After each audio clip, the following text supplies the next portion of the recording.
Hi, my name is Celeste, and thanks for tuning in to learning about your belly. The abdominal muscles, there's 5 different layers of muscles, and the ones that we use the most are ones that cross like this, external, internal, oblique, and also a deeper muscle that often doesn't get very fired up or used. And I want to just teach you how to use those muscles a little better, even when you're sitting at your desk.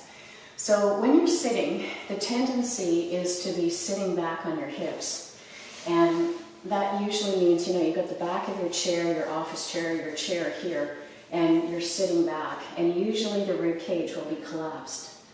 Now, that doesn't allow for the fullest breathing, the fullest breath mechanism, because your diaphragm doesn't get a chance to open. So in order to open the diaphragm, you want to keep, I'm just trying to pull this up here so you can see what I mean. If you have your diaphragm really, if you have your rib cage up, then your diaphragm, which is a lovely dome, has more space to lower when you inhale, so that your abdominal wall, your diaphragm comes down, and that creates a greater suction. Now that's more important. It's more important to have a greater suction because you'll have more air come in, and that means that you'll breathe less often. So your breathing rate goes down, respiratory rate. So when you lift from here and you keep that space in between the ribs and the hips, you're also working the muscles along the spine here.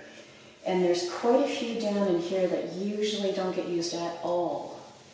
And I've noticed as time has gone by that these muscles get really soft, and I'm really using them.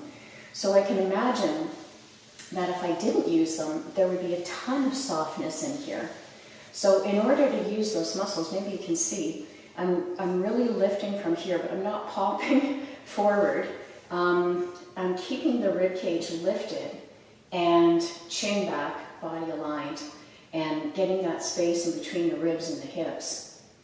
And that's what I teach in the class is, can you get that space in between the ribs and the hips? So if you take your middle finger, this one, and you take it right on the tip of your hips, and those are the 2 bony protrusions you'll feel here, right on the tip of your ischium. And then you take your thumb and you place it on the first floating rib, which is the first one you'll feel before you go together, like here. So it's the first floating rib. And then you spread them like spreading toothpicks. And then you've got that wonderful lift and your shoulders are back and open. And now you've got the maximum diaphragm space. So this is a really good thing to do when you're driving. And what I do is I just make sure my head is back against the headrest, and then I feel that space in here.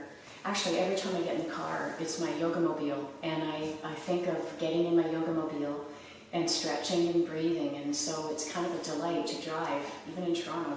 At every stoplight, I bring my arm up onto the roof of the car, and I stretch my shoulder, my ribs. I do neck exercises. Anyways, so you can use your car to do all kinds of stretches and to work your core, just sitting in the car. So you keep that space in between the ribs and the hips. Make sure though that it's relaxed. You're not holding up, you're spacing up the ribs, and you're keeping the rib cage back, and that will give you a fuller breath. Okay, and just email me if you have any questions.